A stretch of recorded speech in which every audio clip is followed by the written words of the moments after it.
मोठी बातमी आहे। माळेगाव साखर कारखान्याविषयीची बातमी आहे। अजित पवारांनी शरद पवारांची भेट घेतलेली आहे आणि अजित पवार यांनी आपले काका शरद पवारांची भेट घेतली आहे। माळेगाव साखर कारखान्याच्या प्रश्नावर तासभर चर्चा झाल्याची माहिती समोर येते आहे आणि याविषयी अधिक माहितीसाठी आपल्या प्रतिनिधी प्रणाली कापसे आपल्या सोबत आहेत। प्रणाली, काय सांगाल, या काका पुतण्यामध्ये नेमकी कशाविषयी चर्चा झाली असावी?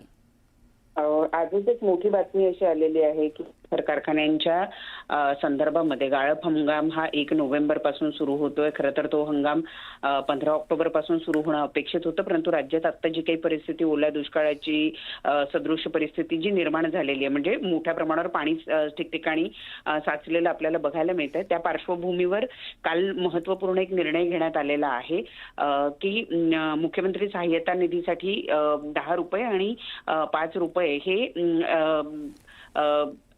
पूरग्रस्तांसाठी कापले जाणार आहेत प्रति टनामागे। हा महत्त्वपूर्ण निर्णय झाल्यानंतर आज आपण जर बघितलं तर उपमुख्यमंत्री अजित पवार हे थेट त्यांच्या काकांची भेट घेण्यासाठी वायबी चव्हाण सेंटरवर गेले होते।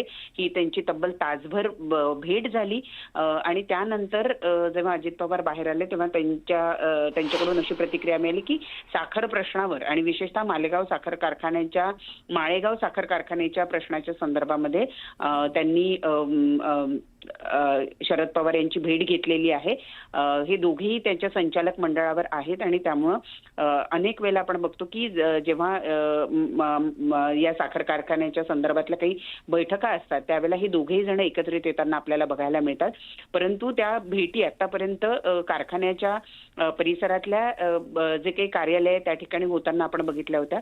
आज ही भेट घेण्यासाठी थेट अजित पवार वायबी चव्हाण सेंटरला पोहोचले। कदाचित अजित पवार हे राष्ट्रवादी 2 झाल्यानंतर पहिल्या आठवड्याच्या आत शरद पवारांना भेटण्यासाठी वायबी चव्हाण सेंटरवर गेले होते।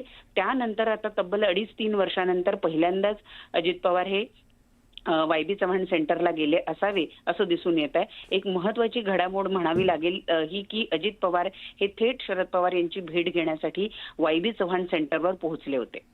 बरोबर आहे। त्यामुळे आता नेमकी काय चर्चा झाली याविषयी उत्सुकता आहे आणि